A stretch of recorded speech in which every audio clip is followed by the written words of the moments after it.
तो प्रमोद जी ने कहा था, और ये सच है, वो ज़माना था वो सब अपने हिंदू लोग बिखरे हुए थे, और तब मेरे पिताजी ने प्रमोद जी को कहा था कि प्रमोद देख, एक ना एक दिन मैं तुझे इस देश का हिंदू बनकर वोट करते हुए दिखाऊंगा। तो प्रमोद जी ने कहा कि बाला साहब कैसे है पॉसिबल, उत्तर भारतीय अलग है, मराठी अलग है, दक्षिण भारत के अलग है, बीच में पंजाबी है, बंगाली है, तो ले देख तू क्या होता है कि नहीं देख। वो दिन तो आ गया, हिंदू बनकर वोट करने लगे। अभी हिंदू उठ गए, जाग गए। अभी जागा हुआ हिंदू खतरा भी हो सकता है, तो उनके आंखों में धूल फेंकी जा रही है। तुम्ही उठलात, हिंदू उठले जरूर, पण उठल्यानंतर जागे झालेला हिंदू ह्याला जर का सगळं दिसायला लागलं तर पंचायत होणार। म्हणून मग जो नींद से जाग गए हैं उनके आंखों में धूल फेंकने का काम चल रहा है। मग कुठला तरी एखादा मुद्दा असा फेंकायचा, फिर वो जैसे चुनाव आते हिजाब का मुद्दा आया था, अब कहाँ गया हिजाब का मुद्दा? हाँ, फिर जैसे कुछ आता है तो गौवंश हत्याबंदी का मुद्दा निकालेंगे, कुछ आएगा तो मतलब हिंदुओं को ऐसे महसूस होना चाहिए कि अरे क्या हो रहा है। बीच में तो और एक मज़ेदार बात हुई, मुंबई में एक मोर्चा निकला था, हिंदू जन आक्रोश, हिंदू आक्रोश मोर्चा, याद है, देखा अपने न्यूज़ में देखा? हाँ, हिंदू आक्रोश। क्यों हिंदुओं को आक्रोश करना पड़ रहा है? दुनिया का सबसे ताकतवर आदमी, देश का प्रधानमंत्री है 8 साल से, हिंदुत्ववादी है, हिंदू है, तो भी हिंदू आक्रोश कर रहे हैं। ये कौन सा हिंदुत्व है, ये कौन सा राज है, ये कौन सा रामराज है? और कांग्रेस का जब राज था तो आपको पता है एक नारा लगाया जाता था, इस्लाम खतरे में है। अब नारा बदली हो गया, अब हिंदू खतरे में है। तो किसका राज अच्छा था? नहीं, अभी सारे मुस्लिम भाई भी साथ में आ रहे, इसलिए ऐसे नहीं कहता कि वो खतरे में आना चाहिए। आपका और हमारा कोई झगड़ा है नहीं, ना उत्तर भारतीयों से है ना मुस्लिम लोगों से है। जो भी इस देश को अपना देश मानता है, अपनी मातृभूमि मानता है, और जैसे आपने कहा कि उत्तर प्रदेश तो आपकी मातृभूमि है, ये कर्मभूमि है, आपको आदर दिया है, तो इस देश के प्रति आपका एक कर्तव्य बनता है। तो यही है कि इस देश को अपने मातृभूमि मानने वाला हर कोई वो हमारा भाई है, वो हमारा भाई है। और आते आते मुझे थोड़ी देर हो गई इसलिए क्योंकि घर में भी कुछ उत्तर भारतीय आए थे, नहीं सच्चे आए थे, अलग, वो उत्तर प्रदेश से आए थे। आज ही के दिन, आज शाम को जा रहे तो उन्होंने पूछा आप अगर होंगे तो हम मिलना चाहते तो आइए। तो मैं यही उनको कह रहा था कि देखो हमारा हिंदू तो कैसा है, जो मेरे पिताजी ने हमें सिखाया। एक पिछले 3-4 सालों की बात है, आप भूल गए होंगे या आपने शायद पढ़ा भी नहीं होगा। एक अपना फौजी था कश्मीर में, वो छुट्टी लेकर घर जा रहा था परिवार को मिलने के लिए। जब आतंकवादियों को पता चला कि ये अभी छुट्टी लेकर अकेला जा रहा है, बीच में उसको किडनैप किया गया, त्याचे हालहाल केले, आणि कुछ दिनों के बाद एकदम छिन्न विछिन्न झालेलं त्याचं शरीर, उसका मृतदेह कहीं पे मिल गया। वो अपना था कि नहीं था, जिसने देश के लिए कुर्बानी दी है। अभी मैं अगर कहूं कि हाँ वो मेरा भाई था, तो आप बोलेंगे लेकिन आपको नाम पता है क्या है? उसका नाम था औरंगजेब। औरंगजेब होगा ना, मजहब से मुसलमान होगा, था ही, लेकिन उसने अपने देश के लिए कुर्बानी दी। भारत माता, जिसको भारत माता की जय कहते हैं, उसके लिए उसने अपनी जान तक दे दी। वो अपना भाई नहीं था, वो अपना भाई ही था। तो ये अगर हमारा हिंदुत्व है, अच्छा अगर मैं कांग्रेस के साथ गया तो हिंदुत्व को छोड़ दिया।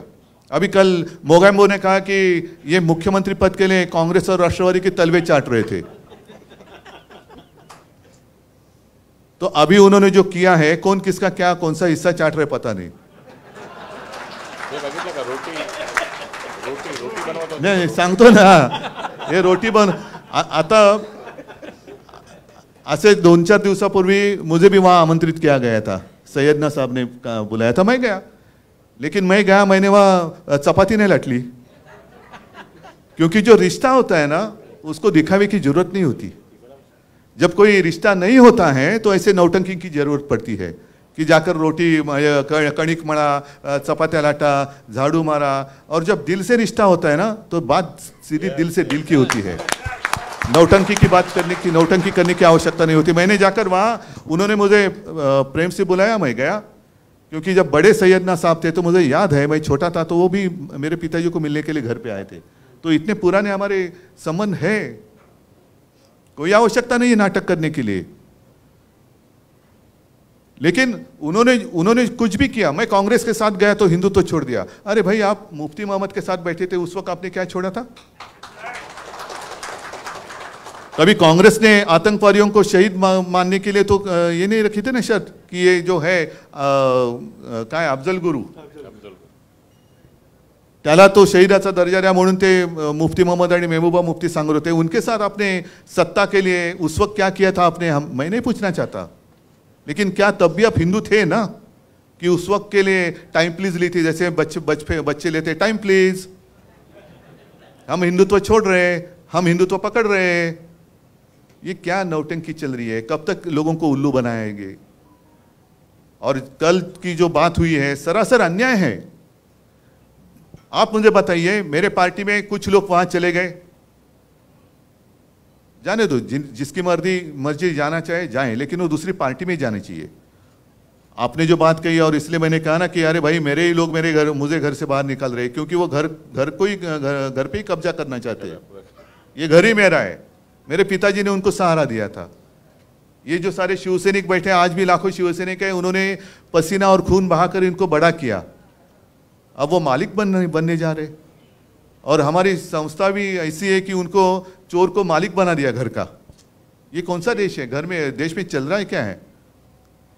लेकिन आज के दिन पूरे देश में जितने सारे राजनीतिक पार्टियां हैं, उनके आंखें खुलनी चाहिए। आज हम पे बीती है, कल आप पे बीत सकती है, कल आप पे बीत सकती है।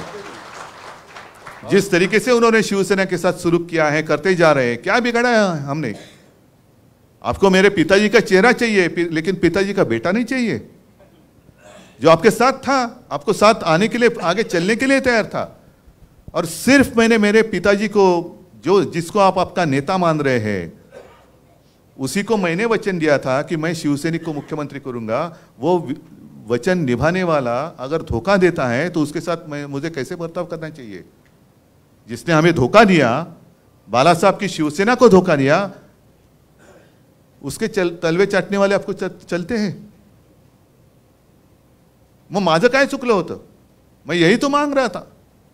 अगर जो बात मैंने उनके सामने रखी थी, चलो 2.5 साल तो मैं मुख्यमंत्री था, हालांकि मैं मुख्यमंत्री बनना नहीं चाहता था, मेरा सपना नहीं था, लेकिन पवार साहब थे, कांग्रेस के अन्य ज्येष्ठ नेता थे, उन्होंने कहा कि उद्धव जी, आपको ही करना पड़ेगा, ये स्वीकार करना होगा, अन्यथा ये सरकार बन नहीं सकती। तो मुझे कोई अनुभव नहीं था, मैं बन गया। अगर मेरे साथ जो उन्होंने कमिटमेंट की थी 2.5 साल की, वो अगर निभाते तो अब पहले 2.5 साल या बाद में 2.5 साल, या तो उनका या तो शिवसेना का मुख्यमंत्री होकर चला गया होता, और आज ऑफिशियली उनका मुख्यमंत्री शायद होता, या पहले हो जाता था। क्या फर्क पड़ता था? दिन तो उड़ जाते हैं। लेकिन कभी कभी ऐसे लगता है कि जो भी कुछ होता है अच्छे के लिए होता है। जो कल भी चुनाव आयोग ने फैसला दिया, अच्छे के लिए हो रहा है, क्योंकि लोगों के दिल में आग लगी है। अभी आग लगी कि ये कैसा अन्याय है। नाम ठीक है, मेरे पार्टी को 2 नाम दिए गए, 2 गुट उन्होंने मान लिए। कभी आज तक ऐसे हुआ नहीं है। जब भी किसी पार्टी में विवाद हुआ, कांग्रेस में भी हुआ था इंदिरा जी के समय पर, तो गाय वासरू, पहले बैल जोड़ी था, पण गाय वासरू नका विसरू, बैल जोड़ी था, फिर गाय वासरू आ गया। पण तो गाय वासरू क्या है, क्यों बैल जोड़ी क्या है, जो आज तक फ्रीज किया गया है, किसी को दिया नहीं गया। भले 2 कांग्रेस को मान्यता मिली, इंडिकेट सिंडिकेट, बाद में और सारे कांग्रेस निकली, लेकिन किसी को भी वो नाम और सिंबल नहीं दिया गया। तो आज भी मेरी अपेक्षा यही थी कि शायद उसी तरीके से कुछ करेंगे, उनका एक गुट और हमारा एक, जैसे उन्होंने वो मान्यता दी ना, त्यांनी नाव घेतलं होतं बाळासाहेबांची शिवसेना। मुझे नकाफी की जरूरत नहीं है, मैं सीधे नाम लेकर लोगों के सामने जा रहा हूं, क्योंकि मेरे पिताजी ने कहा है कि उद्धव तू जैसा है वैसे लोगों के सामने जा, लोग स्वीकार करेंगे या नकार देंगे। तो मैं तो सीधा नाम लेके जा रहा हूं, शिवसेना उद्धव बाळासाहेब ठाकरे है मंजूर, आ जाओ साथ। आपने धनुष्य बाण फ्रीज किया था, मैंने मशाल ले ली। अब शायद ये भी वो कर सकते, क्योंकि इतनी नीच और गंदी राजनीति कर रहे हैं कि शायद वो हमारी मशाल भी ले सकते हैं। तो चलो आज मशाल दी है ना, हमने तो ली है, उन्होंने चोरी का धनुष्यबाण लेकर सामने आने की मैंने जो चुनौती दी है, हो जाने दो ना, क्यों डर रहे हैं आप? पूरी सत्ता ताकत आपके पास है, धनुष्यबाण भी आपके पास है। लेकिन जैसे मैंने कहा कि शायद आप धनुष्यबाण को चुरा सकते हैं, लेकिन ये लोगों के दिल में बैठा हुए राम को नहीं चुरा सकते आप। उनके दिल में जो बैठा हुआ राम है, उसके आशीर्वाद जब तक मेरे साथ है, तो भले धनुष्यबाण आपने चुरा लिया तो भी मेरा कुछ बिगड़ नहीं सकते। और अभी मुंबई को दासी बनाने की बात चल रही है। मुझे तो अभिमान है, पिछले 25 साल ऐसे नहीं कि मुझे उत्तर भारतीयों ने बिल्कुल वोट नहीं दिया, दिया ना, जरूर दिया। मराठी तो है ही, लेकिन उत्तर भारतीय भी लोग मेरे साथ रहे, गुजराती भी रहे, मुस्लिम लोग भी है। हमारे बेरामपाडा से त्याचं काय नाव आपलं, हाजी अली नगरसेवक आहे। म्हणजे आपण विचारच करू शकत नाही, अरे बेरामपाड्यात शिवसेनेचा नगरसेवक, अभी तो और अच्छी लीड से आएगा। अरुण खान आहे, त्याच अलीकडच्या पलीकडचा आहे, इकडचा तिकडचा, तर दिलेच होतं ना सगळ्यांनी सोबत। पण मुंबईला दासी बनवताना आपल्याला एक अभिमान या गोष्टीचा वाटलं पाहिजे की एक जमाना ऐसे था कि मुंबई डेफिसिट में थी 645 कोटी, और चंद्रकांत जी फिर 2012 से लगातार, रविंद्र वायकर जी भी थे, सुबोध कुमार होते, सगळ्यांनी सबने मिलकर जो कोशिश की, आज मुंबई की जो पूंजी है 70,000 करोड़ से भी ज़्यादा बैंक में है। इसका अभिमान होना चाहिए कि नहीं होना चाहिए? हमारे प्रधानमंत्री आए और क्या उन्होंने कहा कि बैंक में पैसा रखकर विकास नहीं होता। ठीक है, बैंक में पैसा रखकर विकास नहीं होता, ये सिंपल बात क्या हमें समझ में नहीं आती, लेकिन पहले बजट या वो जो पूंजी है वो समझ तो लो क्या है। उसमें से 30-40% उसके ऊपर महापालिका का अधिकार ही नहीं है, क्योंकि उसमें राजेशजी तुम्ही पण होतात नगरसेवक, त्याच्यात बरेचसे हे जे पैसे आहेत ते कर्मचाऱ्यांचे आहेत, फंड आहेत, भविष्य निर्वाह निधी, ग्रॅच्युएटी असेल, पेन्शन असेल, हे असेल, ते असेल, मग काही कॉन्ट्रॅक्टरच्या ठेवी आहेत त्याच्यामध्ये जो बाद में वापस लौटाने पड़ते हैं, और बैंक में पैसा रखकर विकास नहीं होता, हमें मालूम है। लेकिन शायद आपको पता नहीं प्रधानमंत्री जी, मुंबई महापालिका जो कोस्टल रोड बना रही है वो उसी पैसे से बना रही है जिसके ऊपर टोल लगने वाला नहीं है। त्याला म्हणतात विकास। पण आता एफडी वरती यांचा घाला घालतात ते, एफडी तोड़ने की बात चल रही है। इसका मतलब यही है कि सारे के सारे देश में भिखारी बनकर मेरे दरवाजे के सामने खड़े रहने चाहिए। भिकेचा कटोरा घेऊन रोज तुम्हाला माझ्या दारासमोर उभं राहिलंच पाहिजे, यालाच म्हणतात हुकुमशाही। एक तो जीएसटी लगा दिया, जो मुंबई महापालिका और राज्य सरकार का डायरेक्ट इनकम जो था वो तो बंद कर दिया। और आपको याद होगा कि कोरोना के समय पर मैं और अजीत दादा पवार हमेशा कहते थे, आज की स्थिति पता नहीं मुझे, जब भी कभी पूछते थे हम हमारे फाइनेंस सेक्रेटरी को, साहब 20 करोड़ से ज़्यादा ही केंद्र सरकार से जीएसटी आना बाकी है, जो हमें समय पर मिलना चाहिए।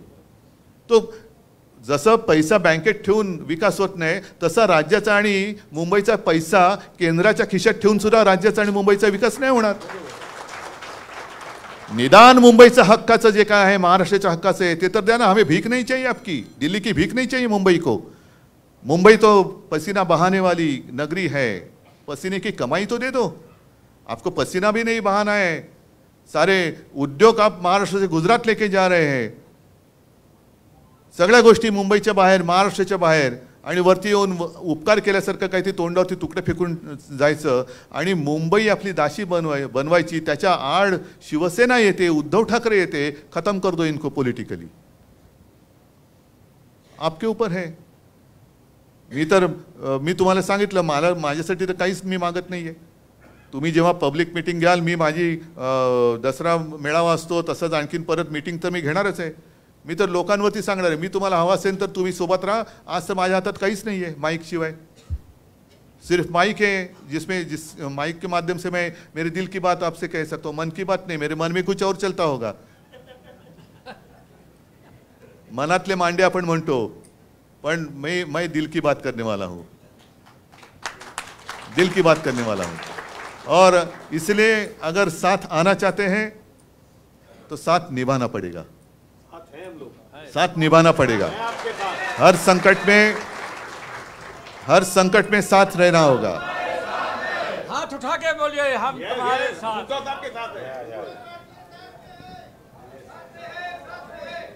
नहीं, और इसलिए आपने जो कोरोना की बात सच है। थोड़ी सी वो एक याद कोविड की बात करूं, अभी शायद कितने तारीख को लॉकडाउन हुआ था? 23 से 24, 22। उसके शायद उसके एक वीक पहले से मैं चीफ मिनिस्टर था, मैंने ऐसे ऐसे कुछ चीज़ें बंद करना शुरुआत की थी। कुछ चीज़ें मतलब पब्लिक प्लेसेस, मॉल बंद करो, नाट्यगृह बंद करा, सिनेमा हॉल बंद करा, रेस्टोरेंट। लोगों को एक आदत होनी चाहिए, एकदम झटका नहीं लगना चाहिए। और उस वक्त मैं लगातार केंद्र के साथ कांटेक्ट में था कि मैंने उनको कहा कि कुछ यहाँ बाहर से जो लोग आए हुए, उत्तर भारत से है या कहीं से भी है, वो घर लौटना चाहते हैं। उनको घर लौटने के लिए मुझे ट्रेन्स दे दो, मैं पैसे देने के लिए तैयार हूँ, लेकिन उनको अगर वो घर जाना चाहते हैं तो घर जाने दीजिए। क्योंकि एक मानसिकता होती है, कुछ भी होता है तो अरे घर चलो भाई, घर चलो भाई, अरे घर चलो क्यों, यहाँ नहीं घर जाएंगे। तो ठीक है ना, घर जाना चाहते हैं तो घर जाने। तो मुझे कहा गया कि नहीं उद्धव जी, अभी कैसे, अभी तो मुश्किल है। फिर लॉकडाउन हो गया। लॉकडाउन होने के बाद मैंने उस वक्त भी कहा था कि देखो, लॉ एंड ऑर्डर की सिचुएशन खराब हो सकती है। लोगों को ज़्यादा समय तक मैं, ये कोई इमरजेंसी नहीं है कि लॉक करके, लॉकडाउन मतलब घर का दरवाज़ा लॉक करके उनको अंदर बंदी बनाए जाए, ऐसे नहीं है।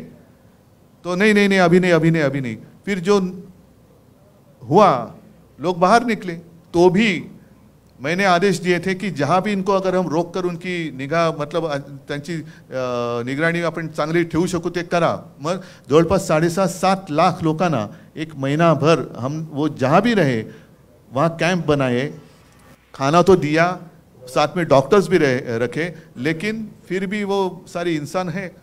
एक दिन वो बांध भी टूट गया और लोग चल पड़े, रास्ते पे पटरी पर चलने लगे। 1-2 लोग तो ट्रेन के नीचे ऐसे कुछ बेचारे, उनकी जान भी गई।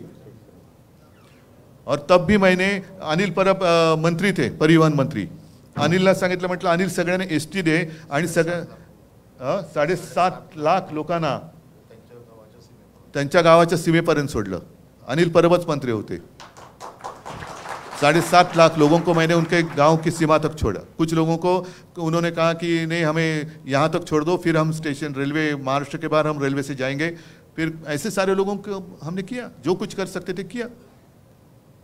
त्यावेळेला आम्ही हे बघितलं नव्हतं की, मी तर खरं सगळ्यांना सांगत होतो की आप कहीं जाइए मत, आप यहीं पे रहिए, कुछ नहीं होगा, हम आपका ख्याल रखेंगे। नहीं, लेकिन हमें घर जाने दो। तो ठीक है, आपकी मर्जी। आता त्यावेळेला घरी गेल्यानंतर वो भी एक वीडियो आए थे, पूरे लोग रास्ते पे रुके हुए हैं और पानी भी नहीं पीने के लिए, कुछ नहीं, ये नहीं वो नहीं। वो बोल रहे थे इससे अच्छा तो महाराष्ट्र था। तो ये बात है। तो यही मैं कहता हूँ कि हम साथ में रह रहे तो सुख में और दुख में हम साथ, एक दूसरे के साथ रहे। आणि दुबेजी, तुम्ही जे सांगितलं, आता कोणी तुम्ही बोललात ना, पवार साहब के यहाँ बैठे थे और उन्होंने, दुबे जी ने कहा कि उम्र का कोई ये नहीं है, और ये सच है। मेरे पिताजी कहा करते थे कि उम्र किसी के हाथ में नहीं है। माणूस वयाने मोठा होतो, पण तो वयाने मोठा झाला तरी मनाने खचला की तो वृद्ध होतो। तो आज भी दुबे साहब तो यंग है, काम करने की हिम्मत है, एक जिद्द आहे। आणि आमचं आता चांगलं जुळलंय महाविकास आघाडीचं, त्याच्यामुळे पवार साहेबांना सांगतो, इनको भी कुछ जिम्मेदारी दे दो। वैसे कोई ऐसे नहीं कि वो अपनी जिम्मेदारी लेकर, अभी ये तो सारी मीटिंग उन्होंने तो की, मैंने नहीं कुछ उनको कहा था। तो वो ऐसे नहीं कि जिम्मेदारी नहीं तो मैं क्या करूँ। तो वो बोले आप जिम्मेदारी दे दो या नहीं दे दो, मैं तो मेरा कर्तव्य करते रहूँगा। तो ऐसे लोग साथ में आएंगे। और इसलिए मैंने कहा ना, तो सिर्फ शिवसेना की लड़ाई नहीं है, हर एक भारतीय नागरिक की लड़ाई है। इस देश में प्रजातंत्र, लोकशाही जिवंत राहणार की नाही, हे आता ठरवण्याची वेळ आलेली आहे। आणि त्याच्यासाठी हम सब एक साथ मिलकर आगे जाएंगे तो किसकी हिम्मत है अपने देश को गुलाम बनाने की। मैं मेरे देश को, मेरी भारत माता को किसका गुलाम नहीं होने दूंगा। बस यही शपथ ले लो और आगे चलो, एक ही शपथ ले लो। तो मैं मानता हूं कि अभी पिछले रविवार भी मैं आया था आपके यहाँ, गोरेगांव में आया था। आज यहाँ है, पता नहीं अगला रविवार कहाँ है या कहाँ है, लेकिन ये तो अभी ये शुरुआत तो हुई है, उसको आगे हम और लेके जाएंगे। हाँ? अभी ठाणा में अभी मतलब आगे ठाणा में जाना। हाँ, ठाणा और मुंबई, तुम्ही जिकडे म्हणाल तिकडे मी येतो। भाई अंदर अरे तू मी असं पण पहिले भाई अंदर आ जा। तर हा हे आपलं एक नातं आहे आणि मला खरंच आनंद आहे की इकडे मी एक हिंदी बोलायची प्रॅक्टिस थोडीशी वाढवतोय, पण मला असं मी जर जेव्हा म्हणतो की तुमच्यापैकी काही जण अतिशय शुद्ध मराठी बोलतात, आता एवढं सगळेजण आपण मिळून मिसळून गेल्यानंतर, एवढे आपण एकत्र आल्यानंतर मग निवडणुकीत वेगळं करायचं? इलेक्शन में, चुनाव के दरमियान आप उत्तर भारतीय होते हैं, मैं महाराष्ट्रीयन मराठी होता हूँ, क्यों नहीं होगा? आता सगळे आपण आहोत ना, जसं मी हिंदुत्वाची हे सांगितले तुम्हाला काय आहे, भाषा सांगितली, आणखीन सगळ्या गोष्टी सांगितल्या, तर आपण आता काल अमित शाह आए थे, उन्होंने कहा कि दूध का दूध पानी का पानी हो गया। अब तक तो सुप्रीम कोर्ट का फैसला बाकी है, और दूध का दूध पानी का पानी हुआ नहीं है, आपने तो दूध में नमक डाला है, आपने दूध में नमक डाला है, उसको अभी हमें सुधारना है। तो आता त्या दुधामध्ये साखर टाकायला तुमची साथ मला पाहिजे,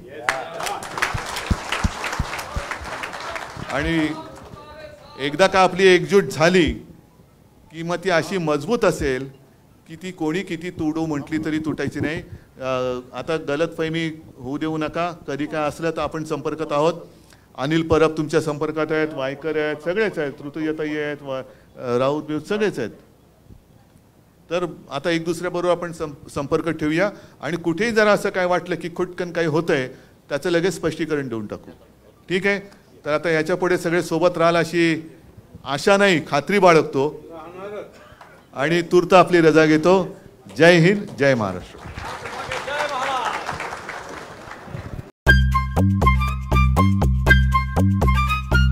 सबसे अलग दिखेगी आपकी पसंद कृष्णा मेंस, इंडियन हो या इंडो वेस्टर्न स्टाइल में अलग कृष्णा मेंस, हमसे सस्ता कोई ना बेचे, दूल्हे राजा की पसंद कृष्णा मेंस।